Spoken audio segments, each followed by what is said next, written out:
भूमिका घेतली, सरकारवर टीका केली. मात्र जर बघितलं तर अर्ज जे अवैध होण्याचं जे प्रमाण आहे ते 0% पेक्षा देखील कमी आहे. कुठेतरी वस्तुस्थितीची माहिती न घेता जर हे आरोप करतात.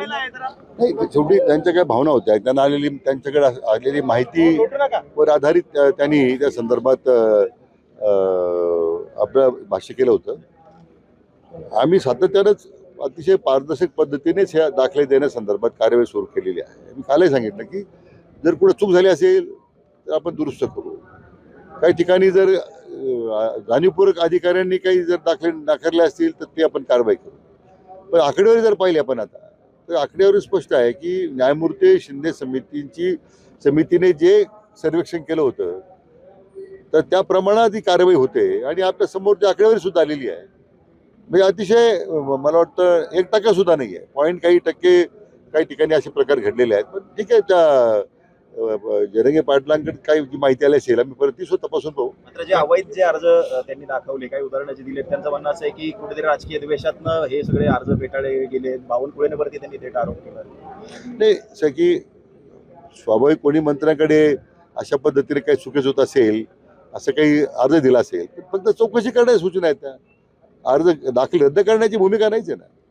शेवटी जाट पडताळणी समिती जी आहे ही तर क्वाशी ज्युडिशियल बॉडी आहे. त्याच्यामध्ये काही कोणाचा अधिकार चालत नाही. मला वाटतं जे काही त्या संदर्भात कार्यवाही करण्यात आली किंवा कोणाच्या पत्रावरून असं काही घडलेलं नाही आहे. निश्चितपणे जर चुकीची माहिती दिली असेल तर अर्जदाराने जर चुकीची माहिती दिली असेल तर निश्चित आपल्याला कारवाई करावं लागेल. ज्या पद्धतीची भाषा जरांगे पाटील वापरत आहेत कुठेतरी त्यांना देखील तुम्ही काय सल्ला देईल, कारण याच्यातून ताणतणाव जो आहे सरकारमधला त्यांच्यामधला अधिक वाढू शकतो. नाही, मी जरांगे पाटलांना माझी एवढीच विनंती आहे, नेहमीच मी आवाहन करत आलेलो आहे की तुमच्या ज्या काही भावना आहेत त्या मराठा समाज आरक्षणाबद्दलच्या त्याचा पूर्ण आदर सरकारने केलेला आहे. स्वतः माननीय मुख्यमंत्री देवेंद्र फडणवीस यासाठी सातत्यानं पुढाकार घेत आहेत. ज्या मागच्या काही 4 महिन्यामध्ये ज्या मागण्या संदर्भात जवळजवळ सगळे शासन निर्णय निघाले. म्हणजे अतिशय संवेदनशीलपणे माननीय मुख्यमंत्री महोदय यासाठी काम करतायत. पण मला लक्षात नाही, म्हणजे मला माहीत नाही की मी त्यांच्याशी बोललो नाही, पण मी त्यांना भेटणार आहे की हे गैरसमज कुठं होतात, काय होतात, कशामुळे झाले, कोण करतं गैरसमज आहे की ज्यामुळं शासनावर अशा पद्धतीची टीका करण्याची त्यांना वेळ येते.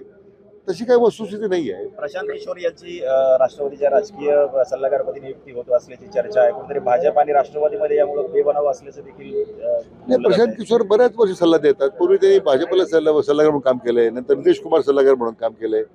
शेवटी तो प्रोफेशनली काम करणारे लोक आहेत. ते काही राजकीय पक्ष म्हणून काम करत नाही. मला वाटत नाही की त्यामुळे काही तणाव निर्माण होण्याची काही शक्यता आहे.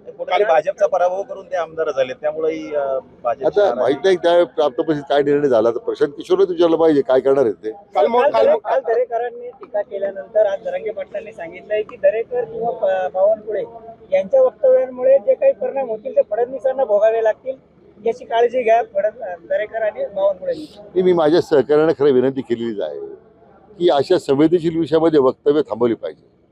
वक्तव्य अपुऱ्या माहिती आधारावर जर वक्तव्य केली मग अशाच पद्धतीने मग ते त्याच्यामध्ये अधिक तणाव वाढत जातो.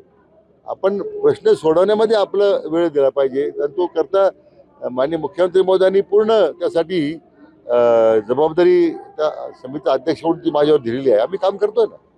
मला वाटतं त्या दृष्टीने मी माझ्या सहकार्याला विनंती करणार आहे. काल मोहन भागवतांनी जे आहे ते जेनजींसोबत संवाद साधला, त्यावरून राज ठाकरेंनी टीका केली आहे की मोहन भागवतांना उशीर झाला या सगळ्या गोष्टी करण्यामध्ये, ज्या पद्धतीने तरुणांमध्ये रोष दिसून येतो. मला वाटतं श्रद्धेय आदरणीय मोहन भागवत जी आहेत ते संघचालक आहेत, ते आमच्या सगळ्यांचे श्रद्धास्थान आहे. खरं म्हणजे त्यांनी घेतलेली भूमिका ती तरुणांशी संवाद साधण्याच्या संदर्भातली आहे. त्याच्यावर राज ठाकरेंनी टीका करावं. मला वाटतं मला वाटतं राज ठाकरेंचीच ती बौद्धिक दिवाळखोरी दिसते मला वाटतं. कारण घरात बसून काही संवाद करता येत नाही. जे नेते घरात बसून संवाद करतात त्यांनी एवढं मोठं संघटन उभं करून त्यात समर्थपणे चालवण्याची भूमिका जे घेत आहेत मला वाटतं त्यांच्यावर भाष्य करणं त्यांनी टाळलं पाहिजे असं माझं मत आहे.